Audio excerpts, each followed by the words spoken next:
Bonjour à tous. Alors, je profite de cette pleine lune actuelle qui se passe au carré de Pluton, qui est de nature à provoquer deux vraies remises en question plutôt qu'une destruction. Si nous voulons positiver cette nouvelle lune, sachant que j'ai déjà mis en exergue à la faveur de la dernière conjonction Saturne-Pluton fin Capricorne, la nécessité de réviser entièrement nos certitudes plutôt que de sombrer dans le caractère destructeur de nos conditionnements politico-sociaux, mais aussi paradigmatiques et scientifiques. Dans cette même logique, il y a donc une avancée à opérer. Je vais intituler ce podcast « Prison mentale et libération ».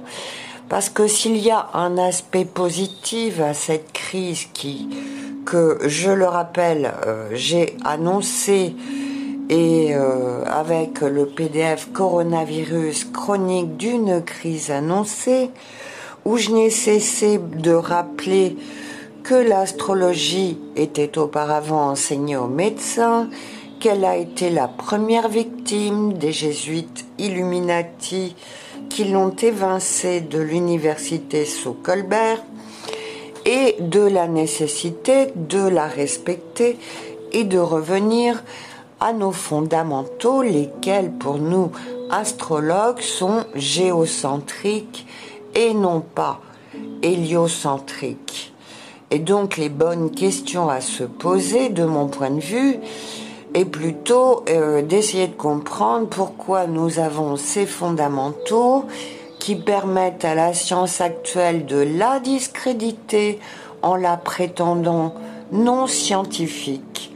Or, je vous invite à remettre, dans la mesure où je suis astrologue moi-même, et pu juger des lumières qu'apporte l'astrologie tout simplement, qu'un Einstein, qui a un thème relativement similaire au mien, qualifiait de véritable élixir de vie, citation contestée par nos censeurs, mais que je défends précisément en raison de la similitude de son thème avec le mien, et du fait que je la pratique, parce que ce monsieur avec lequel j'avais affaire répétait ce qu'on lui disait, mais n'avait aucune pratique pour juger de l'astrologie. Voilà, donc nous ouvrons un nouveau volet parce que là, au travers de mes derniers articles, j'ai commencé à esquisser quelques idées suite à un documentaire magnifique que j'ai regardé sur l'histoire oubliée de la Terre plate. Déjà intuitivement et vibratoirement, si l'on sait que, à l'instar de la Chine, qui aussi qui elle a maintenu par contre cette tradition consistant en la pratique astrologique et une médecine énergétique qui rétablit ces courants cosmiques qui circulent dans notre corps, qui sont pour eux la source majeure de notre maladie, de notre santé. Et par conséquent, je procède comme un détective, sachant, parce que s'il y a bien une chose à quoi nous a ouverte cette pandémie, c'est aux mensonges dont ils sont capables et qu'ils s'avèrent actuellement entièrement mortifères, puisqu'on ment pour que les gens aient peur déjà d'une mort des plus incertaines, dans la mesure où ce Covid n'était pas plus dangereux qu'une grippe annuelle. Et ensuite, on leur ment sur le remède en leur parlant de vaccin, tandis que c'est une injection expérimentale dont on ne connaît aucunement les effets. Bon, ceci, au terme d'un an de propagande, doit être clair pour tout le monde, afin d'avancer plus avant dans cette remise en question de tous nos conditionnements. Et là donc, je viens de découvrir une vidéo qui atteste scientifiquement, ce sont des pros du domaine, qui apportent la preuve qu'elle est plate, que la Terre est plate.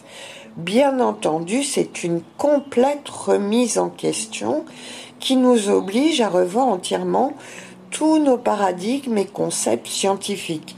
Ça permet de mieux comprendre pourquoi l'astrologie anciennement était associée à la pratique médicale, mais ça ouvre encore plein de questionnements, puisque dans un dernier podcast, j'ai rétabli le fait que l'astrologie tropicale était la bonne. Mais selon cette nouvelle vision des choses, on aurait donc inventé une inclination de 23 degrés pour continuer de justifier cette astrologie tropicale.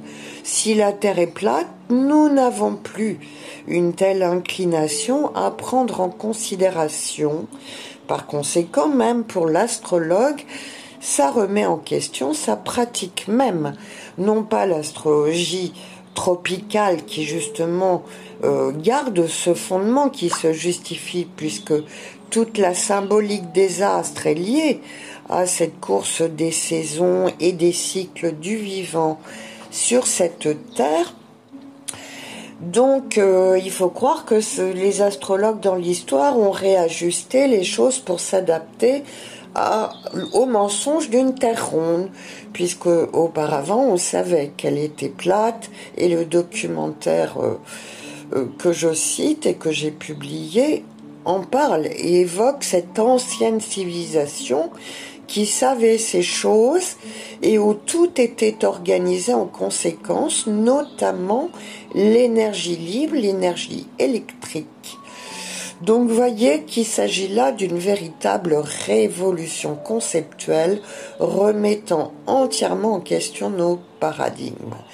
Et je pars du principe que qui peut le plus peut le moins. Donc si vous arrivez à vous ouvrir l'esprit à cette révolution de ces faux paradigmes, de ces faux conditionnements, puisqu'on sait aussi grâce à des lanceurs d'alerte et diseurs de vérité sur Internet que la NASA nous ment, que les photos de la Terre vues de l'espace sont toutes fausses, que notre vision de la Terre ronde remonterait à Ératosthène, mais qui ne prenait pas en compte l'illusion d'optique dont nous connaissons désormais les lois. Tout ceci permet un saut quantique vers cette nouvelle appréhension de l'univers. Voilà, donc ça me paraît, à la faveur de la pleine lune qui implique généralement des prises de conscience, je considère qu'il est temps de s'ouvrir à cela, d'observer sérieusement le travail de ces chercheurs dont je salue l'honnêteté intellectuelle, car il s'agit de professionnels qui ont eux-mêmes été conditionnés et ont appris les choses sur ces faux paradigmes et qui ont l'honnêteté d'avoir, fait des tests et mené leur propre enquête afin de savoir la vérité. Et au terme de ces tests, il s'avère qu'elle est bel et bien plate, ou plus exactement convexe. Donc j'invite tout le monde à cette libération d'esprit et cette révolution des consciences qui est à mon avis la condition sine qua non de notre entrée dans une nouvelle ère plus vraie, plus pure, fondée sur des concepts réels et non pas spéculatifs, théoriques, qui nous emmènent droit dans le mur d'une science devenue eugéniste et parfaitement autodestructrice. Voilà donc, selon moi, le remède qui vient. Voilà. Je vous laisse prendre surtout le temps de regarder les vidéos, lire les articles, essayer de suivre mon cheminement, car ça ne s'est pas fait du jour au lendemain, cette remise en question. Mais s'il vous plaît, ne rejetez pas la thèse, car là, vous obéiriez par contre à un conditionnement entièrement voulu. Voilà, soyez libres. Voilà, je vous dis à bientôt et j'attends vos réactions. Avec impatience, je dirais même.